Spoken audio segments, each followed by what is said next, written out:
my friends, and a very warm welcome back to my painting channel. And today we are going to be painting a special miniature for myself and for my wife as well. And we're going to be painting Haldir of Lothlorien.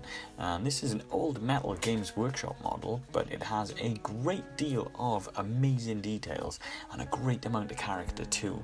And this is for the Middle-earth strategy battle game, or the Games Workshop Lord of the Rings game.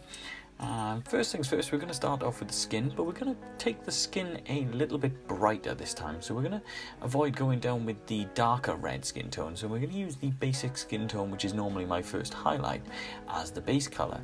And from there, what we're going to do is we're going to build this up as a nice bright skin tone, and then eventually we'll just use a nice warm glaze just to add a little bit of colour towards the end. So it's a really quick and simple way of painting, and hopefully this will be a nice quick and easy way for you guys to follow along if you'd like to paint along as well. So we're using that basic skin tone on the skin, and then we're going to use a sunny skin tone just across the hair. And this is going to give us a really cool sort of like yellowish sort of blonde colour that we're going to build up into a nice vibrant white a little bit later. But this is just the initial base colour. And although these are both sort of skin tones and they do sort of blend a little bit together at the moment, as we get further through and as we start painting some of those extra layers later, this is going to make these separate and keep them sort of looking a little bit different. The hair is really going to stand out on this model when we get towards the end. Now once all of that is dry, we're just going to move on to the bellow red, and I'm going to paint all of the cloth bits with the red, so just in the in-between part here, in between the chainmail, and a little bit just around his stomach area as well, between the two areas that the gold is going to be. And of course we're going to paint all of the cloak the same as well. As you can see, I'm using a nice thin down paint. This is going to move and manipulate lovely onto the miniature. And this is a really good red colour. This is a nice sort of darkish colour that gives us a great opportunity to build the vibrancy back up as we go. And we'll use a couple of different layers later to build the vibrancy back up, and we'll add a little bit of ink in as well, just to, like I say, make that vibrancy really pop and stand out and get this red really vibrant, and make it look sort of like a nice royal red. Should stand out really great for this kind of bright elven character. So once that is dry, we're going to use a Necro Grey from Scale Colour, from Scale 75. But this is a very sort of dark blue grey. And we're just going to use this just across the small bits of cloth around the arms. As you can see, just up under, just around where the cloak has gone, just over the shoulders, and in between the little braces around the front of his forearms. So you can use a number of different sort of blue greys for this, dark blue greys, but I just opted for the Necro Grey for this. Now we're going to use a few true metallic metals on this one.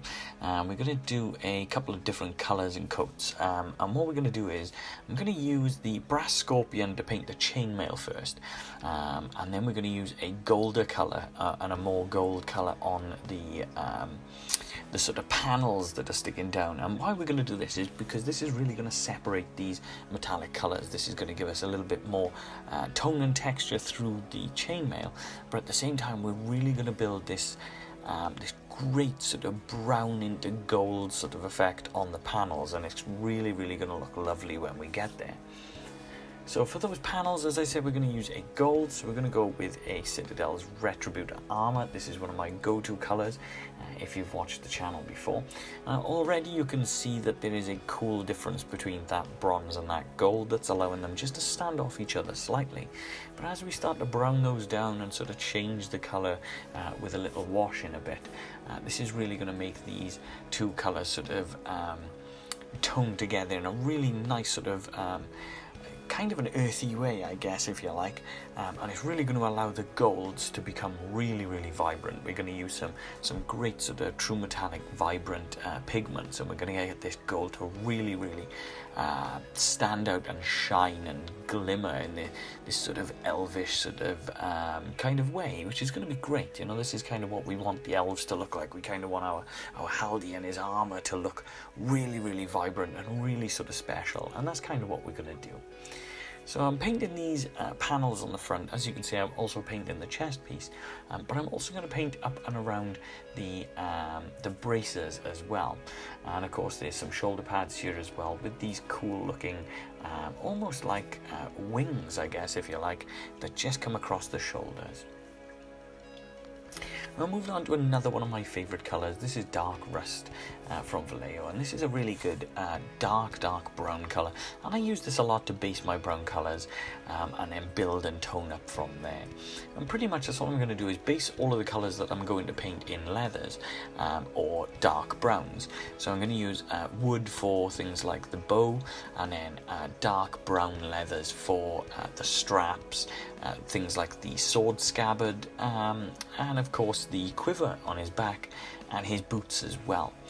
There is also a small intricate piece here where I'm painting just the two fingers of his hand using this brown colour, and the reason why I'm doing this is just to make it look like he's doing a little bit more archery and he's got a sort of hand guard across his fingers, but I will bring the gold up a little bit closer to the hand as well, so that the areas that you can see where the folds are, where it almost breaks apart the bracer to the leather, I'm actually going to paint the all gold rather, so the only part you'll see on his hand then is just the two fingers in the brown.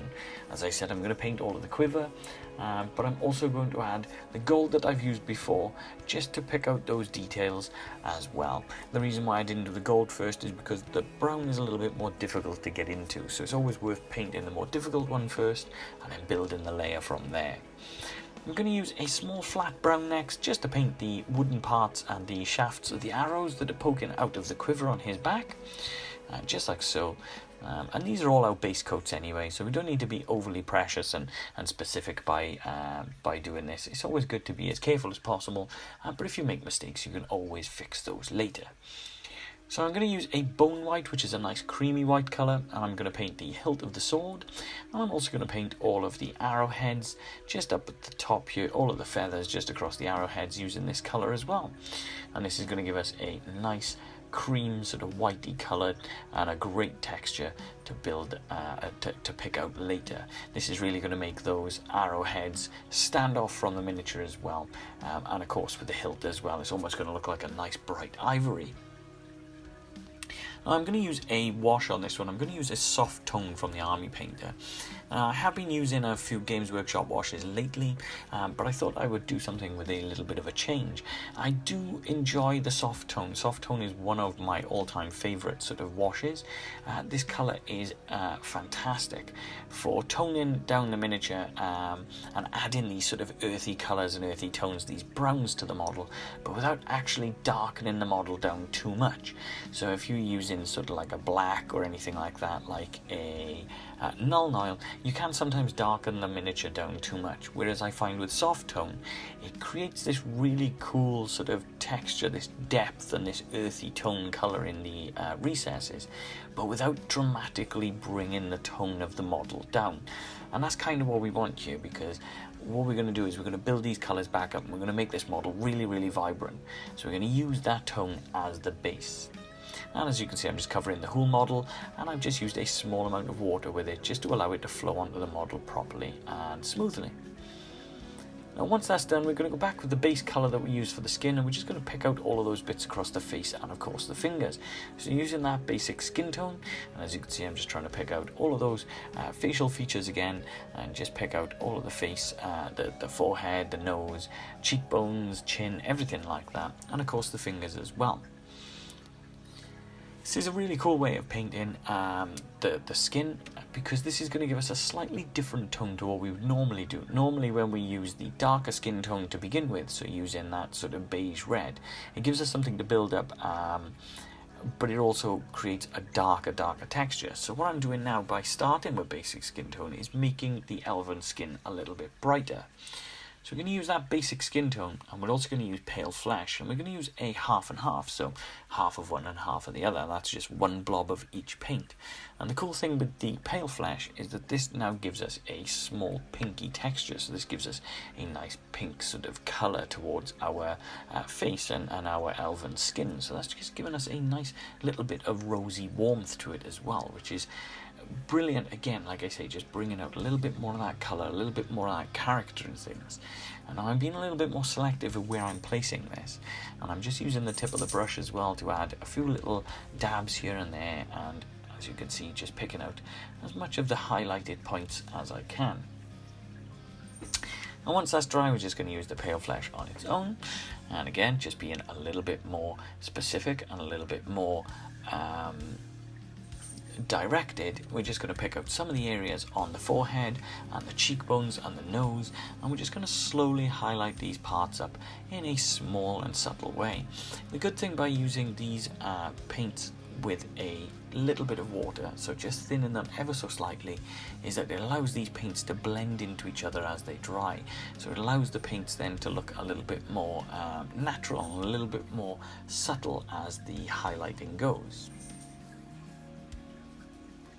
Now once all of that is dry as well, we're going to use a very small amount of light flesh. This one is a very light colour, so we're not going to go too extreme with this one. We're just going to be very, very, very specific.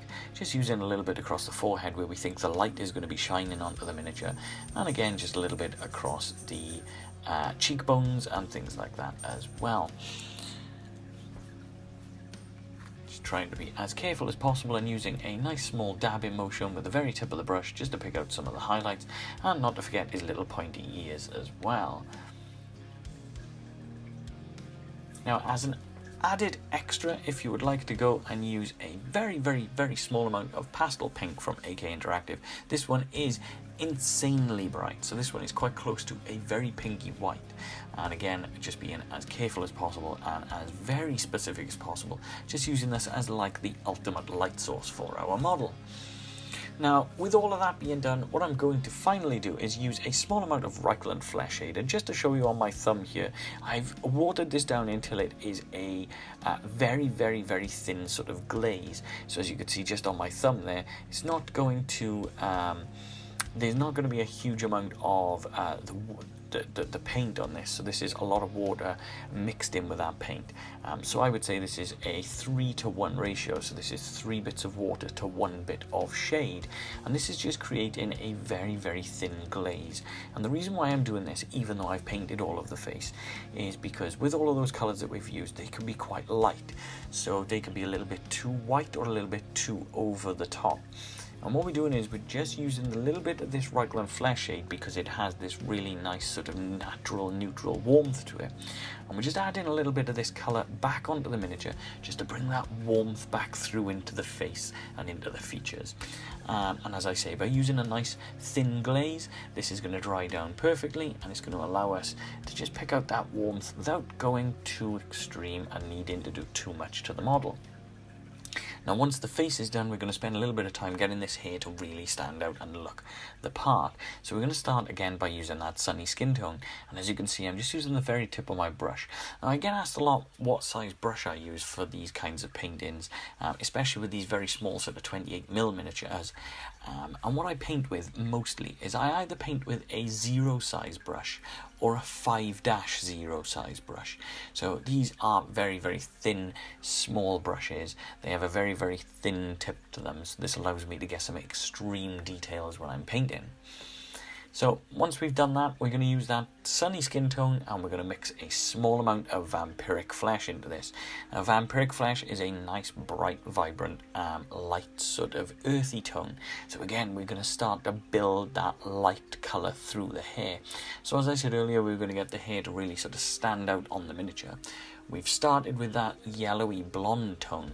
Now we're adding a little bit of this earthy vampiric flesh into this, which is a little bit cream, and this is going to allow that sunny skin tone to start to build that highlight. So it's going to start to become a little bit more vibrant. It's going to start to stand out a lot more on the model. And as you can see, again, just using the very, very tip of that brush, I'm just dabbing this across the hair. And it's cool to use a dab in or a stipple in sort of technique with this, because it creates the illusion that there's more depth to the hair than there just being straight lines. And it adds a little bit of texture to the model as well. So once that bit is dry, we're going to use the vampiric flesh just on its own. And again, we're just going to use that very, very tip of the brush with that small stippling motion. Apart from on these parts that are just going down the front of the miniature, these are the long sort of side parts, the long parts of the hair. So we're just going to follow those along with the tip of the brush, just to create the flowing motion of the hair as well, and the dynamic element to the pose and things like that. But again, as you can see, I'm just being very careful to use the very tip of the brush to just pick out all of those little bits of detail as I can. Now you can dry brush the hair, sure, if you want, that's completely up to you. But when it comes to things like hair like this, I find that if you hand paint the hair, when you look back on the miniature, it is much, much, much more rewarding, because you notice it a lot more. It stands out so much more, and it does look really, really, really good. So once that bit is dry, we're just going to add the vampiric flesh and a little bit of the off-white. Again, I'm using sort of simple, when I put the two colours together, I'm just using a simple half and half, so one blob of each colour.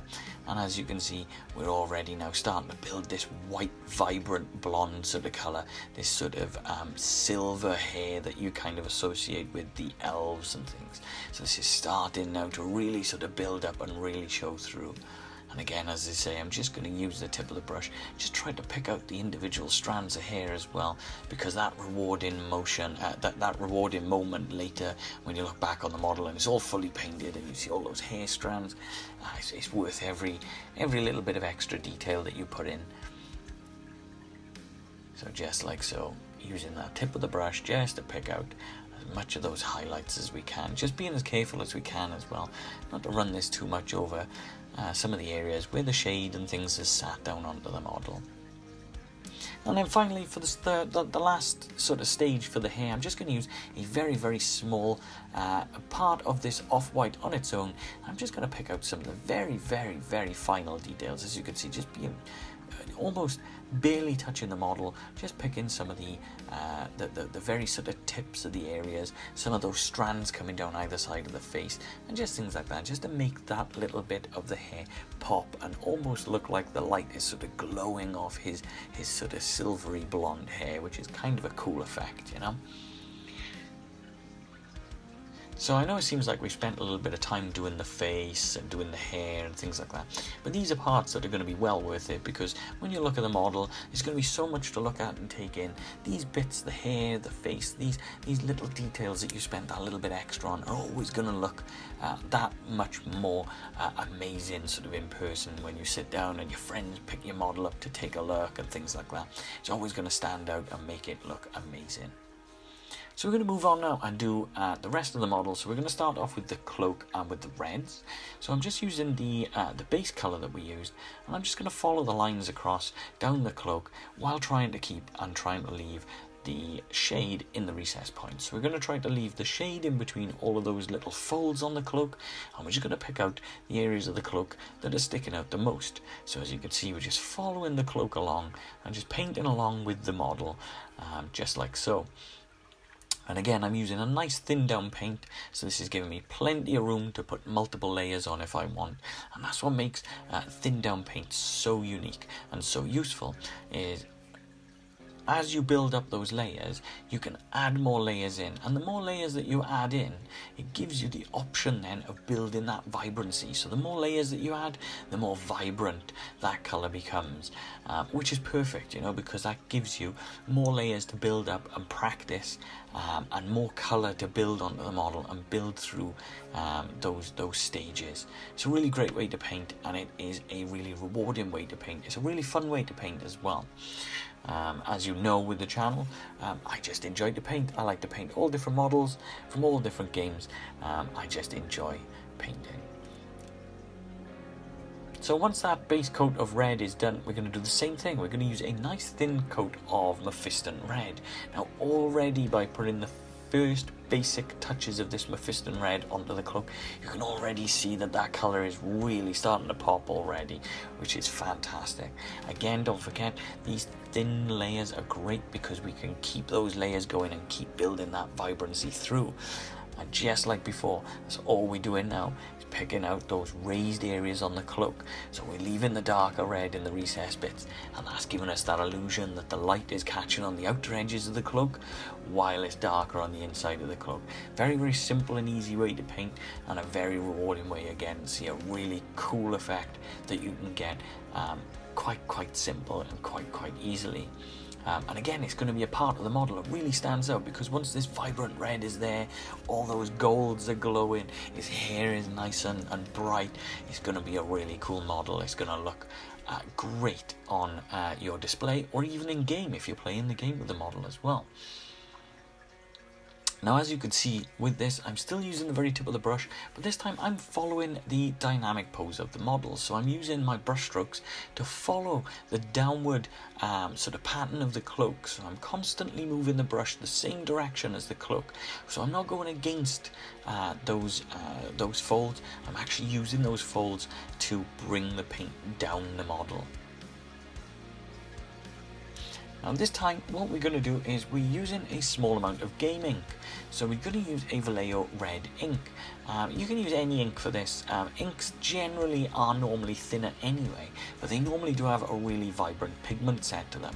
So that's all we're going to try to do with this, or that's all we're going to do with this, is we're just going to use this red ink just across the bottom part of the cloak, and just using a couple of different layers. And I think by the end of this I had used 3 layers of the red ink.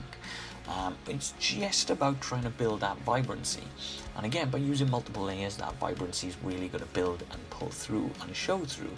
And as you can see, the cloak down the bottom is really starting to stand out. It's really starting to glow and really starting to sort of show through as this really nice royal red. It looks really amazing already. And just the same on the front, whereas I've done this with all of the back of the cloak, as you can see I've been doing this across the front as well. So just on the bit in between the chainmail, and of course just running little bits across the front bit here across his stomach. From there, what I've done, I've gone for a slight highlight then by using a pure red from the Army Painter. And again, this is just a nice bright vibrant red. This one is a little bit higher in the contrast, so this one's a little bit higher in the highlighting, and that's all I'm doing now is just, as you can see, using this across the bottom part of the cloak. Again, just trying to build that vibrancy and build a little bit of a highlight. And these nice thin down paints again are going to allow this smooth transition from the sort of darker areas of the model straight through up until these lighter points as well.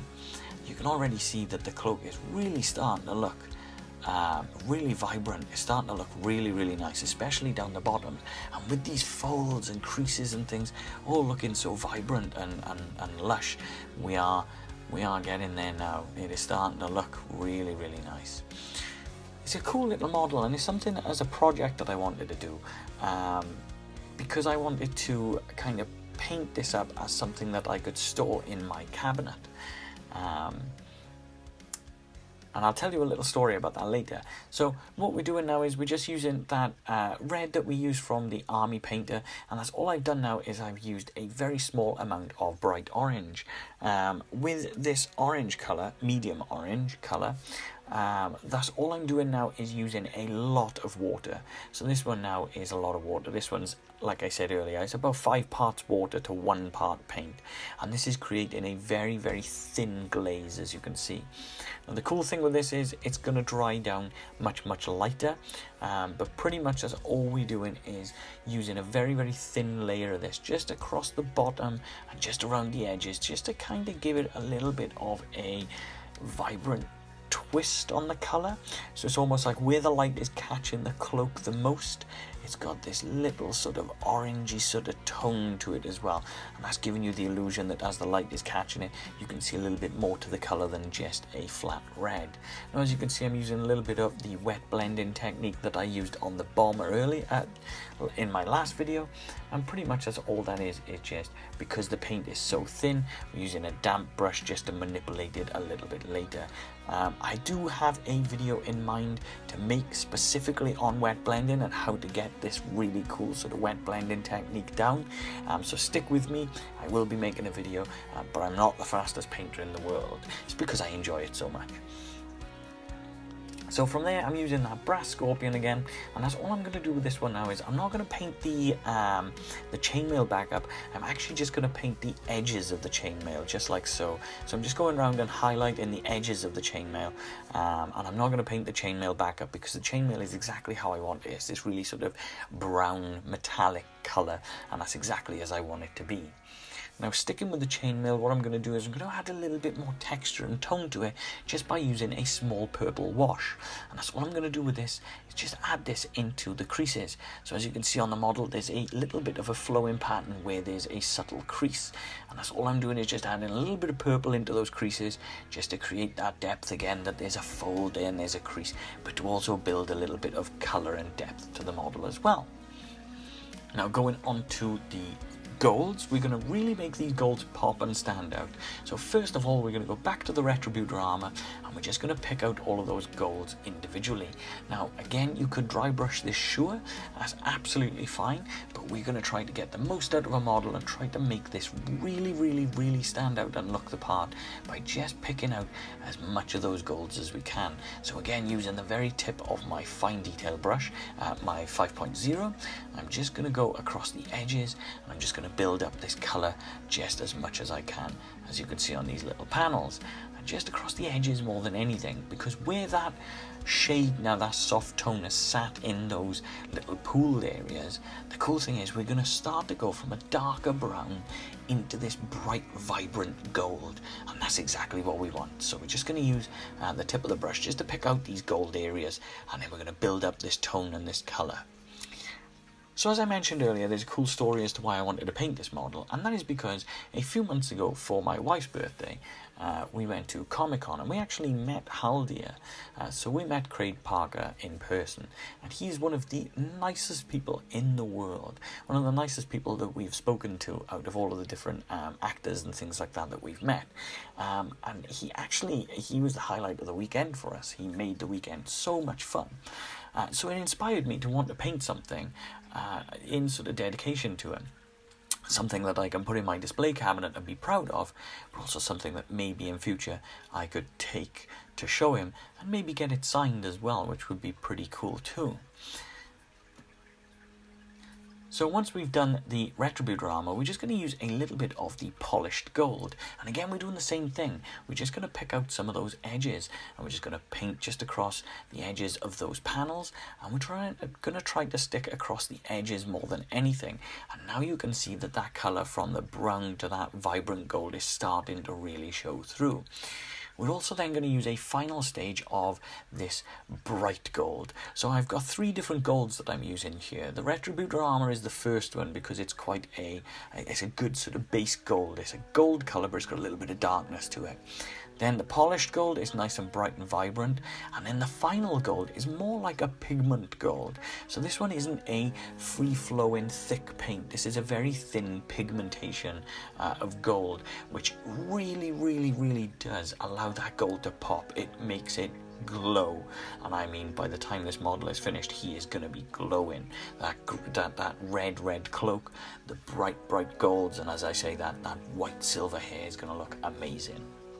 So as an optional stage again, because I like to give you guys a few optional stages, I'm going to use a very small bit of shining silver. And with this shining silver, again, using the very tip of the brush, being as careful as possible, I'm just going to pick out some of the very edges of those panels. Now, I'm not painting a great deal, and I'm not painting a lot. It's just going to be a very small amount across the edge here, and that's just to kind of make them look a little bit more vibrant, more shiny, maybe even slightly worn, or battle worn, whichever way you kind of want to think it. The cool thing is, if you make any mistakes, you can always fix that with the gold again anyway, so don't worry too much. Now, if you've watched the channel before and you've seen me paint leathers, you'll know this now. This is one of my tried and tested ways of painting leathers. So first things first, I'm going to go straight with the leather brown from AK Interactive. This is my go-to sort of leather recipe. I absolutely love painting this because it works so well. It's very easy to do and it looks amazing on the models as well. It really does stand out and make the leathers look really like you've spent ages on them, which is fantastic. That's exactly what you want, right? You want something that's easy that makes it look like you've spent ages doing.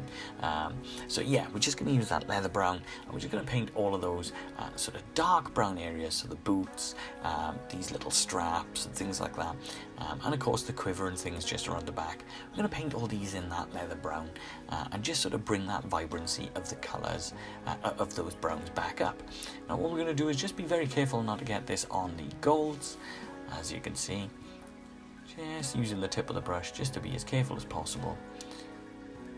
And again on those little leather straps just around his fingers. And then we're going to mix half and half, so deep brown and leather brown together, so one blob of each, and then again this is now going to start to build up that vibrancy. And again I'm using a stippling sort of motion with the very tip of the brush, and that's going to create a little bit of depth, a little bit of scratches or worn.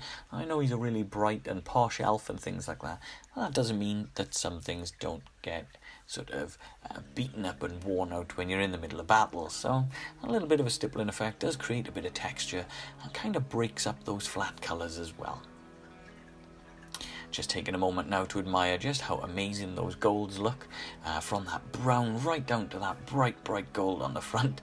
I've really enjoyed painting those golds. They really do stand out. They are really nice. So we're just going to use that deep brown on its own then as the next step up for the leather. Like I said, if you've seen me paint on here before, if you've followed the channel, you'll know the sort of technique by now. You should know kind of how this sort of stage is going. Like I said, it's a tried and tested way of doing it, and I really enjoy doing it as well. The cool thing is, with this kind of leathers, it kind of has a slight orange tint to it, which is great because that's going to tie these earthy tones into that slight orange tint that we put on the cloak earlier as well. So again, it's about tying these colours together and making this overall sort of texture and the overall feel of the model kind of feeling together and in the same and sort of unified, and that's exactly what we want.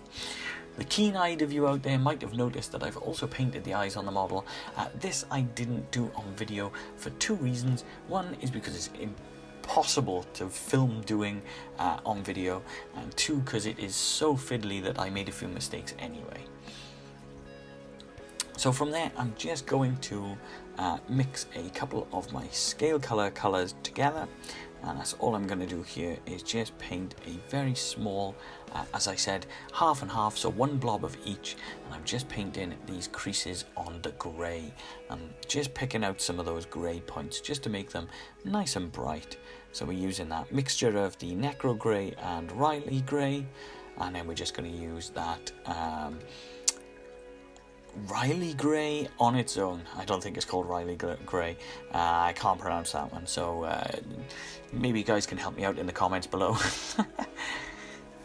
So yeah, just using that one to pick out some of the creases and some of the details. And then we're going to use Dark Rust and Flat Earth, and this one is going to be for the wood. So we're going to use this to pick out the wood on the bow, and like I've painted wood in the past, we're just going to use some of these sort of straight kind of brush strokes, leaving some of the colour from underneath, some of the darker colour, just to kind of make it look like it's wood and that there's a little bit more texture to it than being a flat colour. This is a cool technique for painting things like dryads or any part of your Sylvaneth army for that matter, because it does kind of create that little bit of an illusion that there's texture and folds and things in the wood. And then we're going to use the flat earth on its own, so we've used the half and half, and now we're just going to use the flat earth alone, and there we go. You can start to see that colour now starting to show through, and again with these sort of straight lines and things like that, and leaving some of that darker colour. It is creating more of a pattern and more of a texture rather than just a flat colour, which is exactly what we want. You don't want everything to be flat and single toned, you kind of want things to be a bit more textured. And then we're just going to go into bone white, and using the bone white, finally, that's all I'm going to do here. It's just single-handedly, just using the very, very tip of the brush, just picking out all of those individual parts of the arrow. So all of these little arrowheads, all these little feathers. Again, as I say, you can dry brush these, but it is way more rewarding to paint them by hand. And all in all, that is Haldir complete. Some slightly different techniques in this one, and some really cool new stuff as well. Again, I love how those golds really, really pop. I also love the way that that slight orange tinge to the cloak really allows the character to stand out and pop and makes him look really regal. Here's just a couple of little video clips of Haldir on the base. I kind of made this base myself, so this is out of a normal 3D printed plinth, and then I made the base myself. The tree is actually a hornbeam tree, and I'm really happy that I bought it instead of building a tree, because this looks way better than if I had made one. So all in all, I hope you guys enjoyed that. I hope that you learned a few things, because I know I did, and you'll have to let me know in the comments below what you think, and let me know if you think that Haldir himself would be impressed. As always, my friends, thank you for watching, thank you for tuning in, and thank you for your positivity, and I will see you guys on the next one.